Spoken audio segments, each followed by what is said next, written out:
Iran नाल मुआहिदा हो गया तो मैं पाकिस्तान आवांगा। अमरीकी सदर डोनाल्ड ट्रंप का ऐलान। दावा किया कि ईरान ने तकरीबन सारियां गल्लां ते इत्तेफाक कर लिया है। ईरान ने एटमी हथियार न रखने ते तबाहशुदा अफसूदा यूरेनियम हवाले करने ते आमादगी जाहिर कर दी है।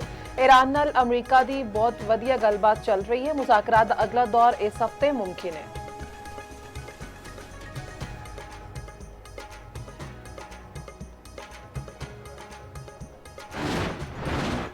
अमरीका ईरान मुआहदे कोशिशां। फील्ड मार्शल सिरासी मुनीटी तेहरान में ईरानी सदर नाल मुलाकात। ईरानी मीडिया के मुताबिक अमरीका ते ईरान नूं एक मुआहदे ते मुत्तफिक करने लई यह मुलाकात बहुत अहम है।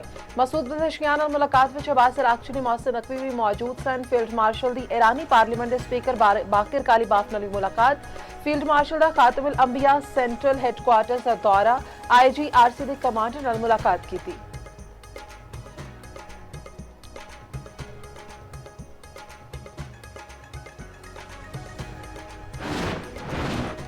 अमन मिशन लई वज़ीर आज़म का 3 दोस्त मुल्कों का दौरा। शहबाज शरीफ की अनकरा विच तुर्क वज़ीर खारजा हाकान फिदान नाल मुलाकात।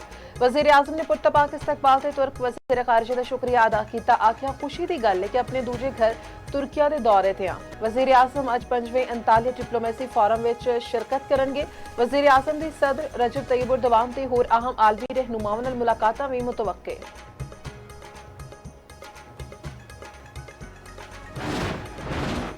ईरानी अवाम का अमरीका ते एतमाद नहीं रहा। ईरान अमन ते इस्तेहकाम ते खित्ते विच बरादराना ताल्लुकात दा ख्वाह है। ईरानी सदर मसूद पज़ेश्कियान ने आख्या कि खित्ते की सिक्योरिटी खित्ते के मुल्कां खुद यकीनी बनानी चाहिए। उम्मत मुसलमान का इतिहाद सेहूनी इदारियां तो पूरा होने तो रोकेगा ते अमरीका इस तनाज़े विच फातह बन के नहीं उभरेगा। तनाज़े नाल दुनिया ते खित्ते के मुल्क नुकसान उठाउणगे। ईरानी सदर ने सालसी ते जंगबंदी विच पाकिस्तान के किरदार नूं मुअस्सर करार दिता।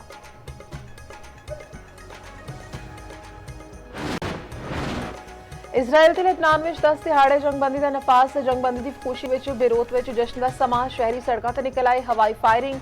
ईरानी कुदस फोर्स के कमांडर इस्माइल कानी ने आख्या कि लेबनानी ते खित्ते दे अवाम जानते ने फैसला किन जंग की फातह हिजबुल्ला है। लेबनान इजराइल जंगबंदी ते तेहरान में हिजबुल्ला के नारे नाल गूंज उठा। ईरानी दारुल हुकूमत के कल्ब में हज़ारां अफराद जमा हुए।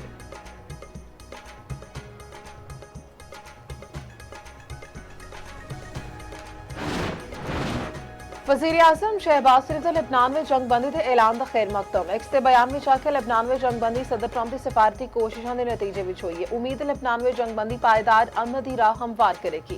पाकिस्तान लेबनान के खुद मुख्तारी ते इलाकाई सालमत की गैर मुतजलसल हिमायत का अयादा करता है।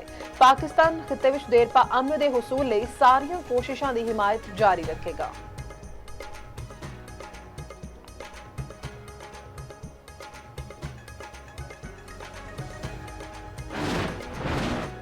गूगल पंजाब विच 1 लाख तो वध तलबा नूं गूगल सर्टिफिकेशन कोर्सेस मुफ्त कराएगा। पंजाब विच पहली बार कॉलेजेस एजुकेशन की स्टैंडर्डाइजेशन का उसूली फैसला। वज़ीर आला पंजाब मरीम नवाज की ज़ेर सदारत इजलास। स्कूल ते हायर एजुकेशन डिपार्टमेंट के प्रोजेक्ट्स ते पेशरफ का जायजा। कॉलेज तलबा लई इलैक्ट्रो बस फैसिलिटी की मंजूरी। होनहार स्कॉलरशिप लई सारे अहल तालिबां नूं वजीफा देने का हुक्म। पंजाब के सारे कॉमर्स कॉलेजेस का यूनिवर्सिटीज़ नाल इल्हाक का फैसला।